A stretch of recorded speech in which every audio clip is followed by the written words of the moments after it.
Avishai, how are you doing, my man? I'm doing great. How are you doing? I'm doing awesome. Let's talk GEO. Let's talk People telling me, GEO, AO, people, AIO. yeah, whatever you want to call it. I like to call it GEO. People are telling me you're the Reddit master. And people have Oof. been telling me you guys should talk. You guys should definitely talk. Um, and now we're talking.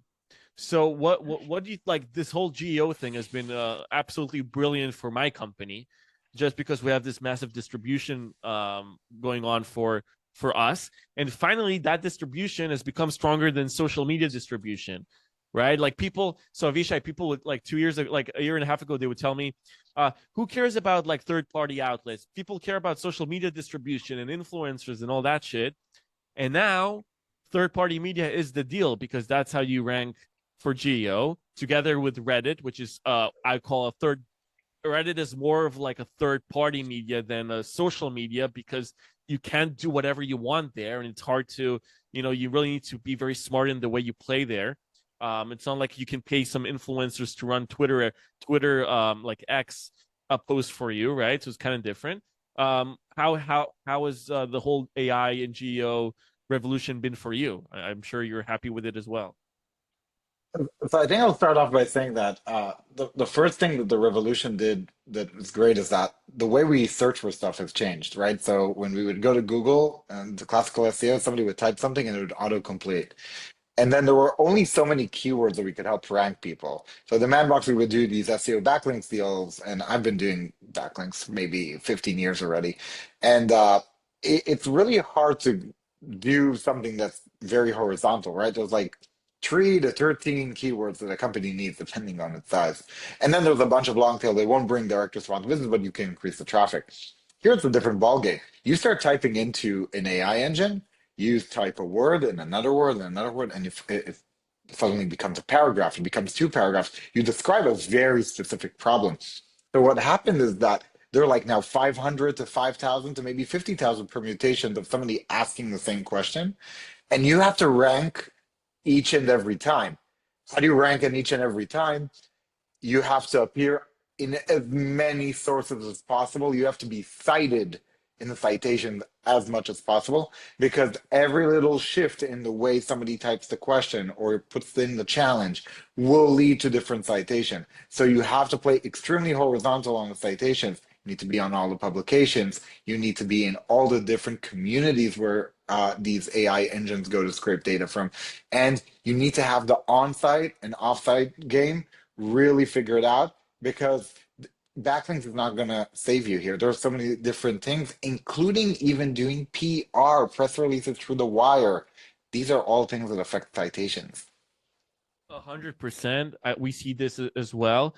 We have what we call a three-layer model, where basically, when you think about SEO, you think about basically all those backlinks that you mentioned, right? And now it's not that as important as having the narrative stacked, right?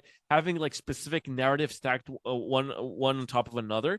And for example, let's say we're talking about like who's the number one GEO media firm, right? And we're searching it. So we would need to, we would need Yahoo Finance, to basically validate that. We would need small media marketing outlets to validate that, and we're going to need communities and other kind of sources of third-party media to talk about it or create some narrative around it. And it doesn't matter if they're all linked or not. What matters is it's if it's a compelling narrative that the AI can take the sources from, because the AI is trying to do things. And Avishai, correct me if you have a better like understanding of this. First, it's trying to optimize its GPU usage. Okay, so when the bot is going in and trying to crawl the web, he's trying to create a way for by the way, the AI agent, the agent mode of ChatGPT, I think is not doing that. I'm talking to just like, Grok searches, ChatGPT searches, etc., that they're not opening up their own browser, so to speak. So they're basically using a bot to crawl.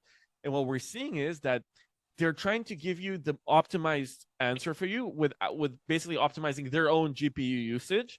And they're trying to give you the best answer that might be very correct. So they're trying to not like disappoint you on like the accuracy of a certain narrative or something, and that's why they're trying to get so many different sources to vet um, that same idea or narrative. Would you say that is in general how the AI bot kind of crawls the web?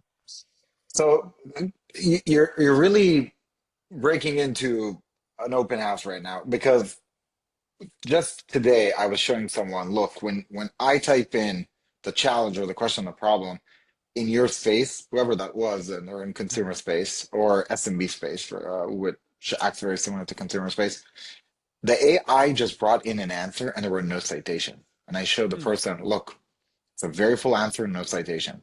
Let's ask the AI, where did it bring the information from? And it gave an answer. Oh, this is information from 2024 backwards. This is all saved information. The AI didn't feel the need to go Hmm. into deep research because it thought it would suffice, the answer would suffice the person asking. They didn't know it was me testing it. So I asked a follow-up, can you please do the research on current data?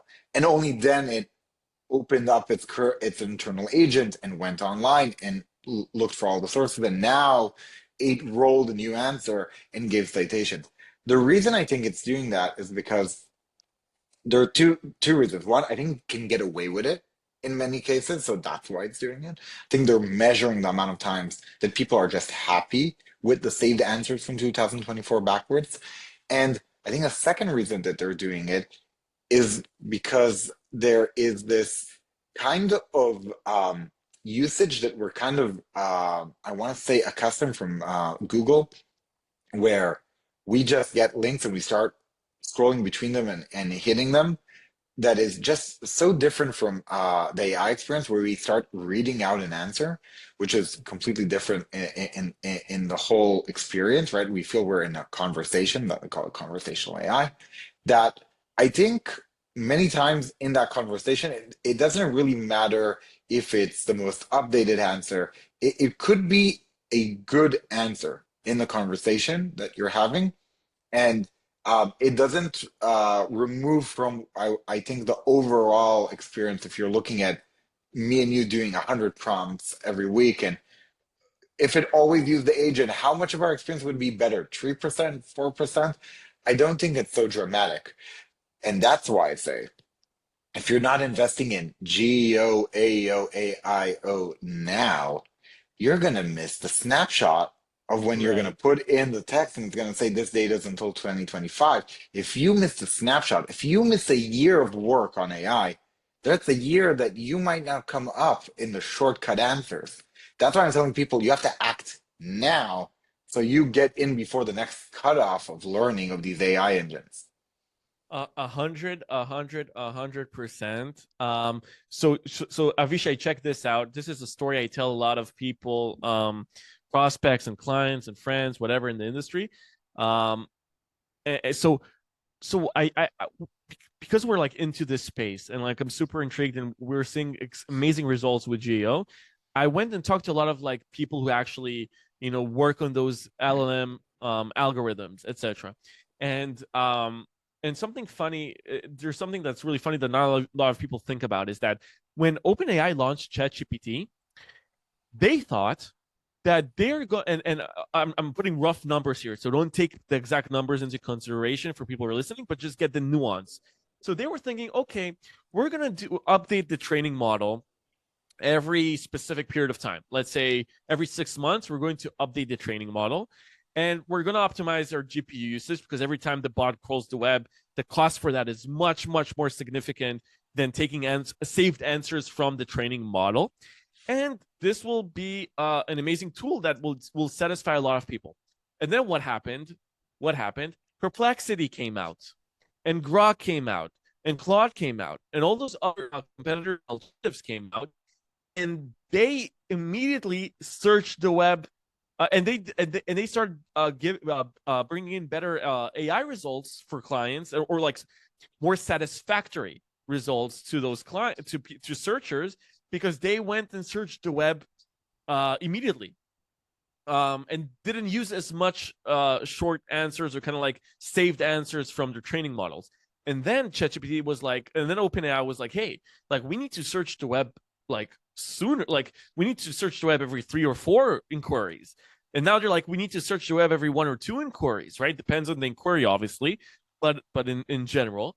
And now the game is you're placing on 2 things. One, you're optimizing for the next training model, as you mentioned, and you're optimizing for real time. So I'll give you an example. Let's say you're ranking for a specific narrative and you got the number 1 position. In 2 weeks, someone could invest, $100,000 in PR, in media, and Reddit activity, and take that away from you. So you always need to play. It's not like SEO where you need to create 60 backlinks to move up to the next spot, and you're waiting for that new Google update. Everything is in real time, and companies need to understand that. And this leads me to another question that I have for you. Avishai, I'm sure you're getting tons of those like people reaching out to you on this as well. A lot of LLM search engine companies that basically say they can showcase the results, or like kind of like the SCM rush. Here we go. That they're like the SCM rush, or like I have 5 friends, right. and I'll say this to all of them in their face. They'll see this. Of course. That took VC backed money / angel Yes. investing money, Yes. and I think they all made a stupid mistake I think because they're this is a SaaS product that has as much moat as the casual gaming app. There is nothing proprietary about it, and it is deterministic, which is very bad for an analytics product to be. So we have worked with almost everyone. We've us as tried them well. all out, and we just built a free product that is enterprise grade, and we're giving it out to whoever does with that Reddit activity, Hmm. SEO activity, answer engine optimization. Whoever's doing that with us gets the same thing they would get with one of these enterprise grade AI analytics tools. But it's all nonsense, because We understand that it's all nonsense, but people yeah, need a what I call um an kind of like a anchor. measure point, An like anchor. They need an anchor. right. So what we did is we created this tool which we say, look at the data here, look at whatever analytics tool you're using. Are you seeing anything dramatically different? And it doesn't matter if they say yes or they say no. We'll keep just changing one thing that around all the tools will come up the same because we do the work. We will keep increasing their share of voice. We will keep increasing their share of the cake that's positive of that share of voice. And we will keep making sure they come up in more and more queries for new things down the line. So we're creating for them the infrastructure to be very good at AI. Whoever owns the answers owns their industry. And any tool that we use, we see that when we work with someone, we're improving the overall share of voice. Are you doing really great on a specific LLM versus another LLM in a specific country, in another country? You can get to that granularity. It's great, but I like to just kind of do everything necessary to just push all the metrics forward. So the granularity doesn't matter. You're just making so much progress that you see the organic traffic in real life coming in through that analytics with that sourcing GPT, or you're seeing the dark funnel increase, and you know that that's from that work. So I think those tools, it's great. I look at a dashboard. What does it do? But the dashboards itself are not accurate, because those what are those, Avishai, you're a smart man, right? What are those, what are they? And I told, by the way, all those companies reach out to us because they're like, oh, you work with lots of clients, you guys do GEO for lots of big brands. They need this dashboard and this analytics to get the recommendations and hook us up and make the intros, etc. And I did do some intros in the start because I was super interested to see. But what do? They have tons of, they pay for, they have lots of guest accounts on lots of different, through VPNs and different things, and they basically they automatically search a specific inquiry, but they don't. they would never have enough data to do that. It's impossible. You would need millions of accounts in at least the four or five biggest LLM search engines, and you would need to do it every single day. Like the cost, it doesn't even make sense. There's no way someone could do it. And what I tell clients, what do you mean? Like, and I tell them, in the end of the day, you would see the uplift in a simple Google Analytics dashboard. You would see traffic coming in from direct traffic, and you're gonna see extra traffic coming in from the sources, right? And from ChatGPT. And because these dashboards don't do much, people are eventually going to abandon them because they're going to look for the actual results as a service and not this, I want to call it templated snapshot in time filled with biases. The way they build these products is basically putting an endless amount of prompts per client. They custom it dashboard per client. And then the client basically gets something that it could be very different also from version to version. It could be very different over time. Like I, it's very similar to Google in a sense where I say to people, you know what? Just go on incognito and type your stuff. I promise you, whatever you're going to see is going to be not far from what you're going to get from any type of dashboard. Just look at the results with your eyes and understand what your situation is.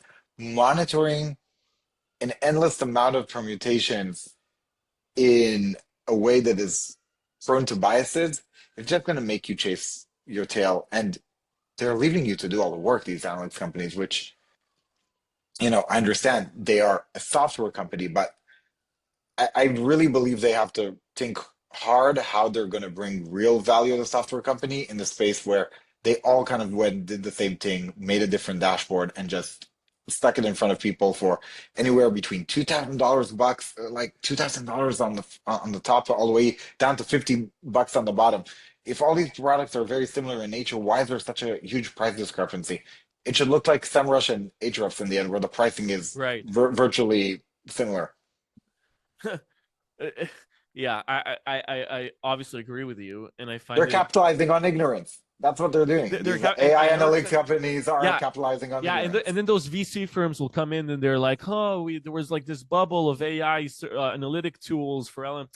I find it insane. Also, I also like on another topic, like let's say those dashboards, let's say someone owned 70 million accounts and like 70 million access to billion of inquiries. Let's say a company like that, they owned it. Okay, uh, uh, for a company to be able to do that, they would need to have you know enormous amount of funding just to be able to run the business, right? And what those guys do, like you said, they come into a client, they're like, hey, let's customize 15 inquiries for you.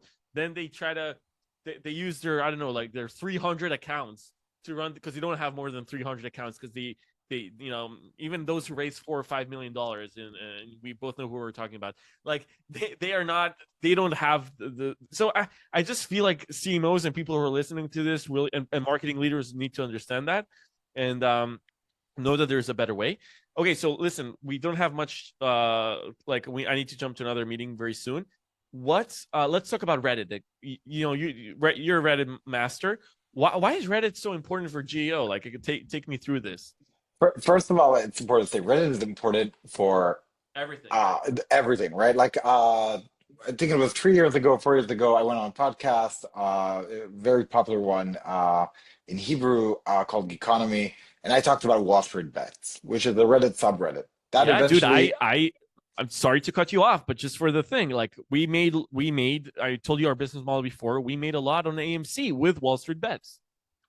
so we went from a place where um you know nobody really heard about the stock market in on that level of consumer to the point where every person from the age of 14 to 80 has heard about GameStop and AMC, and the internet made Wall Street cool again. and there was the movie and the book, and there were so many things that just happened out of that subreddit that it just shows you that Reddit has extreme power, like it can change fortunes. On top of that, you have this statistic: 1 out of 6 Americans visits Reddit every day. Now, let's move all that to the side. Reddit is important for humans. Reddit is also important for AI because Google and ChatGPT and Perplexity have decided that it's better to trust these communities on Reddit than to trust publishers. It's not that they don't trust publishers, but in a weighted average, they put Reddit very high, as if it's some type of premium publisher. I think they're right to do it because something about an anonymous forum style 1998 with people putting in really their heart and value is much more enticing than trying to connect to a publication that is owned by the left or the right or some conglomerate, right? Everybody owns today a news outlet. And I think that something about the anonymity there creates a situation where those posts and comments and stories are more newsworthy and trustworthy than if I would go now to the New York Times or Washington Post or something of that sort. And AI is using the trust that Americans are already putting in Reddit to gain trust on AI by citing Reddit more than any other websites, excluding Wikipedia, which is the only website that currently still has a bit more citations than Reddit. Who knows how long that will stay? How does that work though? Because like there's so many subreddits, and just searching for them is completely it's not that easy for those crawl I think they made a bots. deal. I think they made a deal. Oh, directly with Reddit? There are commercial deals to the Reddit API.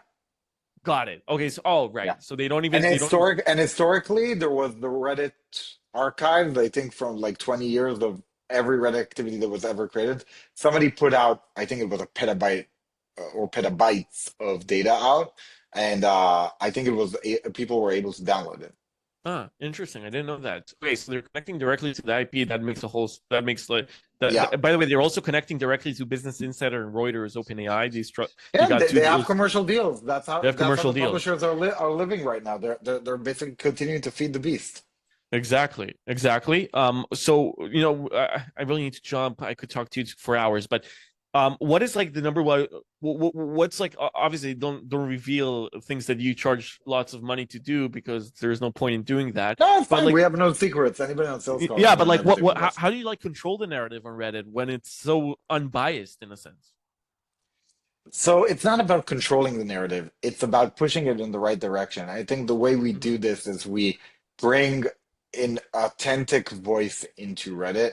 And even sometimes authenticity, which is supposed to be our base, is something that needs to be learned and it needs to be nurtured. And we help organizations nurture that authenticity across multiple subreddits. We create scalable engagement for them so they can create the type of scale that can move for them the needle, regardless if they're only selling 10 or $20 million B2B or selling $500 million B2C. We know how to get them to where they want to go in terms of communicating to that segment of the audience on the internet and the AI engines that feed off of it. Sounds good. There's so much more to talk about this, but I need to jump. Listen, Avishai, thank you so much for your time. We have to continue this conversation in a month or two. And yeah, everyone who's listening, go follow him on LinkedIn. He has great content. And yeah, bro, thank you so much for your time. Thank you, man. Appreciate it. Have a good one.